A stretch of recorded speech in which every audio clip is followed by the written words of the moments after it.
I'm going to get right into the reading. This is reading 6. The truth lies in looking inward. So great is the newfound, newly recognized power of thought that groups are organizing throughout the world, aiming at the creation of peace through thought power. What else is this but prayer? What else is this but the transmission of desire into the creative mind of the universe? Done correctly and with power, it must succeed. The responsiveness of universal mind to thought has long been beautifully taught by Dr. Ernest Holmes and his Institute of Religious Science in Los Angeles. Dr. Holmes has authored a number of fine books on the healing power of positive beliefs and maintains at his institute a spiritual treatment clinic that makes miracles an everyday occurrence. Yet Dr. Holmes smiles when they are called miracles. They're only the use of the law of mind and action. He says, change the idea of a thing and you change the thing. It's that simple. This great plastic creative medium, this subconscious mind, this mind of the universe in which there is all knowledge, all wisdom, and all power, is ours to use every day that we live. We are using it now. We can't help using it. We are using it in such degree and in such manner as we understand it. More often than not, we are using it in such a manner as to create unhappy circumstance and situation, delaying it, not forbidding the realization of our own God-given divinity. Let me say that once again. Delaying, if not forbidding, the realization of our God-given divinity. It is our purpose here to start impart understanding of the great intelligence to which you belong, to point out the errors of thought and the false circumstances that have locked you away from self-realization. This locked-in viewpoint, this limitation we oppose, or should I say, let me say that again. This locked-in viewpoint, this limitation we impose upon ourselves must be dissipated. We have looked around us at the material world, made judgments about things and people, and then imposed those judgments upon ourselves. By looking outward, we have achieved what we believe to be the knowledge about ourselves, and this is falsity of the very highest degree. Let me say that again. By looking outward instead of inward, we have achieved what we believe to be knowledge of ourselves, and this is falsity of the very highest degree. Competition versus creativeness. If you were to take an average person living in the United States and ask him, who are you? He would answer with either his name or his job or both. Similarly, he has an impression of his own success, his own wealth, his own ability, and his own desirability, which he has gained not from looking within, but from comparing himself with those around him. Made that mistake many times. It's over now. The essence of mankind is not competition, it is creativeness. In all of this world, there is not another you. Had to figure that one out. Nor has there ever been another you. Qualified. Is it not ridiculous to attempt to mold yourself into the likeness of your fellows, to attempt to undo the work that God has done? For you, as a special part of the universal intelligence, are manifested here on this earth in the form you now occupy to do work that only you can do. And I done figured it out. No matter how humble your job may seem, no matter how unprepossessing your position in life, take heart.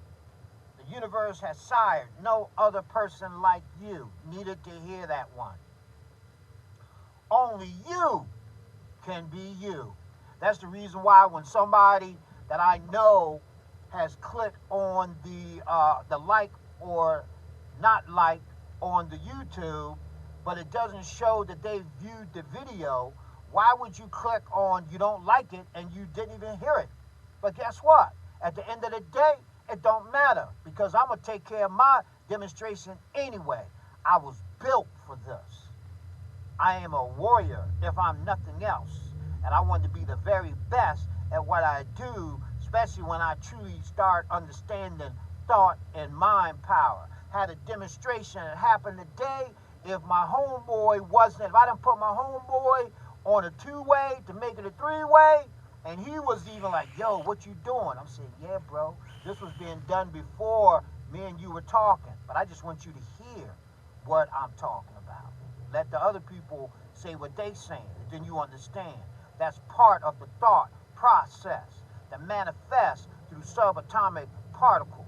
You feel me? They call them atoms. Break the atoms down, you got electrons, protons, orbitals, neutrons. You feel me? You know, my background is Algebra 1, Algebra 2, chemistry, geometry, physics. Yeah, made myself. Now it's time to come up. Now who coming up with me so you can be your best self? I'm just telling you about me because look, check this out. I know where I'm going. Where I'm going, I'm getting with the big G, the big O, the big D, and say, God, listen, I got a problem. It's overwhelming. I need to give it to you. You know what the information had told me? He get behind you. That's the wind in your sails. That take you to the next level. Yeah, that's what this is all about. So it don't matter what somebody say, yay, nay, it don't even really matter. If you with it, you know what I'm saying? Like you doing you. You doing what you got to do to come up. You know, get your thing tight. You know what I'm saying? You ain't got time to point out something else if you ain't taking care of your demonstration. Now I done gave it to God. He said, okay, oh, you done woke up. Oh, you done woke up. Okay. Let me get on with the information for those of you who don't understand, because I do.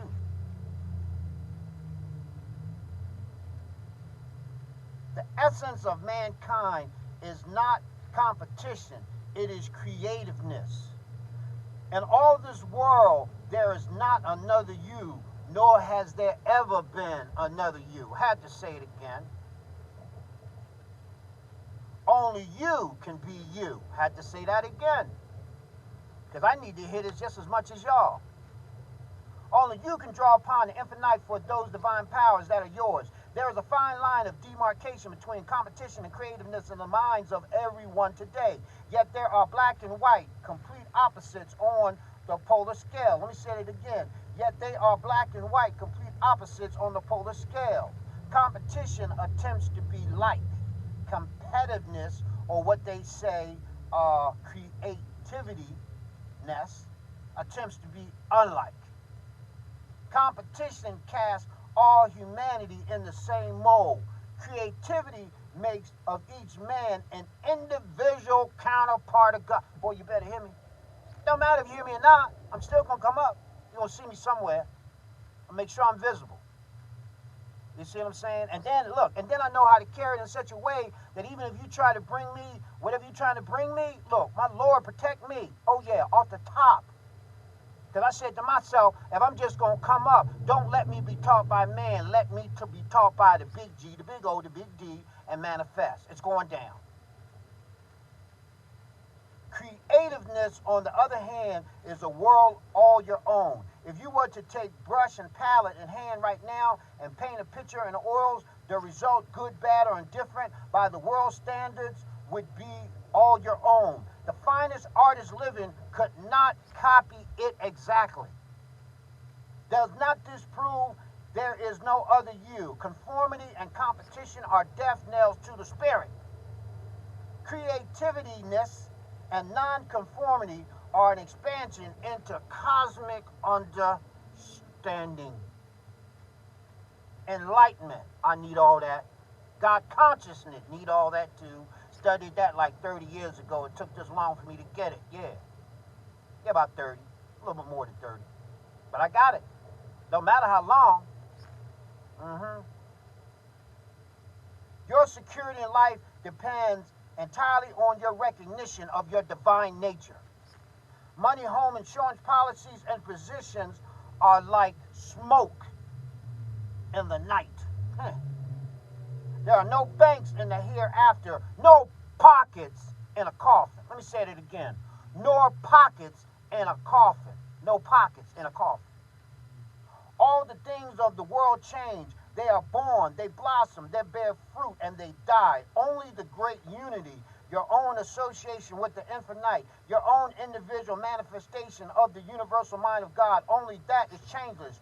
Your recognition and use of this great truth will provide you with such security as you have never dreamed, will cast into proper perspective every aspect of your life, will unloose in you such a flood of creative energy as to fill your life to brimming with success, accomplishment, and vigor. We need that. There is a key to this attainment. Could we but break down the barriers established by your conscious mind, remove your prompters with but a word, the key could be given to you now and your life would be changed this moment. But the conscious mind acting in accord with the insidious prompters is strong. Only hundreds of pages of discourse and proof will weaken its prejudice. Only diligent daily application of the principles of this information will finally dissipate all doubt, for faith is the great mover, the father of all creation. With each chapter, you will develop your powers of faith and intuition. There will come a time, an hour, perhaps a moment, when you will feel a flash inside you, when suddenly all the world will assume a shape and a mold that will seem divinely inspired by you alone. Until tomorrow.